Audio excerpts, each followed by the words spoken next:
ओम नमो दिव्य महादिव्य शिवाय सत्यम नमो नमो प्रगत्य भद्राय नीता प्रणता सुधा जयंती मंगला काली भद्रकाली कपालिनी दुर्गा क्षमा शिवा धात्री स्वाहा सुधा नमस्ते। सज्जनों, आप देख रहे हैं हमारे अनंत पत्र न्यूज चैनल पर श्री मत्स्य महापुराण की कथा। आज का प्रसंग है अक्षय तृतीया व्रत की विधि और उसका महात्म्य है।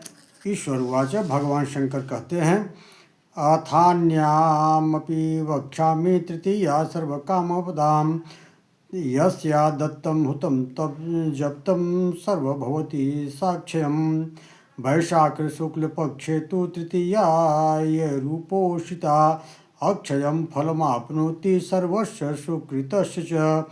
अक्षया सन्ततिस्तस्य तस्यां सुकृतमक्षयम् अक्षतये पूज्यते विष्णुस्तेन साक्षात् स्मृता अक्षतयस्तु निरास्नात्ना विष्णुर्दत्त्वा यदाक्षताम्।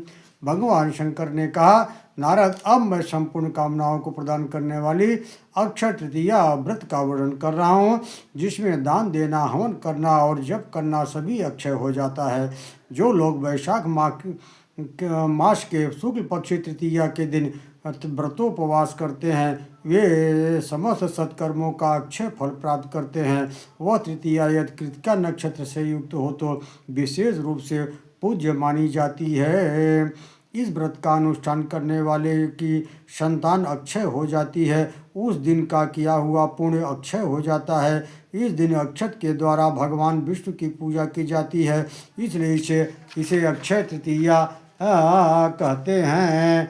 विप्रेषु दत्त्वा दानेव तथा सक्तून् सुसंस्कृतान् यथान्यभुङ् महाभाग फलमक्षयमनुष्यते। एकामत्युक्तवत्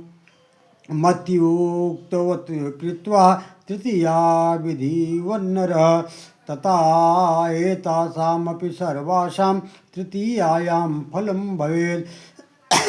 तृतीयाभ्यां समभस्य सोमपासो जनार्दनं राजसूय फलं प्राप्य गतिमग्र्यां च विन्दति। मनुष्य को चाहिए कि इस दिन स्वयं अक्षत युक्त जल से स्नान करके भगवान विष्णु के मूर्ति पर अक्षत चढ़ावे और अक्षत के साथ ही शुद्ध सत्तु ब्राह्मण को दान दे, गरीबों को बांटे, तत्पश्चात स्वयं भी उसी अन्न का भोजन करे। हे महाभाग, ऐसा करने से वह अक्षय फल का भागी हो जाता है। उपरोक्त विधि के अनुसार एक भी तृतीया का व्रत करने वाला मनुष्य इन सभी तृतीया व्रतों के फल को प्राप्त हो जाता है। जो मनुष्य इस तृतीया तिथि को उपवास करके भगवान जनार्दन की भली भांति पूजा करता है, वह राजसूय यज्ञ का फल पाकर अंत में श्रेष्ठ गति को प्राप्त हो जाता है। सज्जनों, इस तरह से श्री मत्स्य महापुराण के में अक्षय तृतीया व्रत का यह अध्याय यहीं समाप्त होता है।